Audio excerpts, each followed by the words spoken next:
Elon మస్క్‌కి మన స్వస్తిక్ symbol అంటే ఎందుకు నచ్చదు?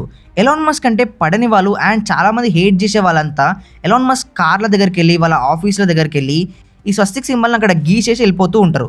అందరూ ఇలానే చేయడం వల్ల ఒకరోజు బాగా కోపం వచ్చి, ఇప్పటి నుండి ఎవరైతే నా కార్ల పైన స్వస్తిక్ సింబల్ గీస్తారో వాళ్ళని నేను అస్సలు వదిలిపెట్టను అని చెప్పేసి సీరియస్‌గా వార్నింగ్ ఇచ్చిండు. కానీ నిజానికి ఇది స్వస్తిక్ సింబల్ కాదు. ఎలాన్ మస్క్ ట్వీట్ కింద చాలామంది ఇండియన్స్ మీరు ఇంత పెద్ద కంపెనీస్ని రన్ చేస్తున్నారు, మీకు స్వస్తిక్ సింబల్కి హ్యాక్ అండ్ క్రూజ్ సింబల్కి మధ్యలో డిఫరెన్స్ కూడా అర్థం కాదా అని చెప్పారు.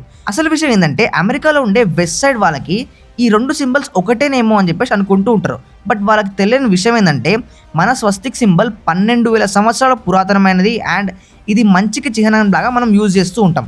కానీ ఇక్కడున్న ఈ హ్యాక్ అండ్ క్రూజ్ సింబల్ అనేది హిట్లర్ టైంలో ఆయన యూజ్ చేస్తూ ఉండే అండ్ హిట్లర్ ఈ సింబల్ని యూజ్ చేసుకుని జర్మనీలో ఎన్ని దారుణాలు చేసినో మనందరికీ తెలుసు. బట్ ఇప్పటికీ యూఎస్లో ఉండే చాలా మందికి ఈ రెండు సింబల్స్ ఒకటేనేమో అని చెప్పేసి ఒక అపోహలో ఉన్నారు. మనోళ్ళు ఎవరైనా ఉంటే అలా కొంచెం చెప్పండి.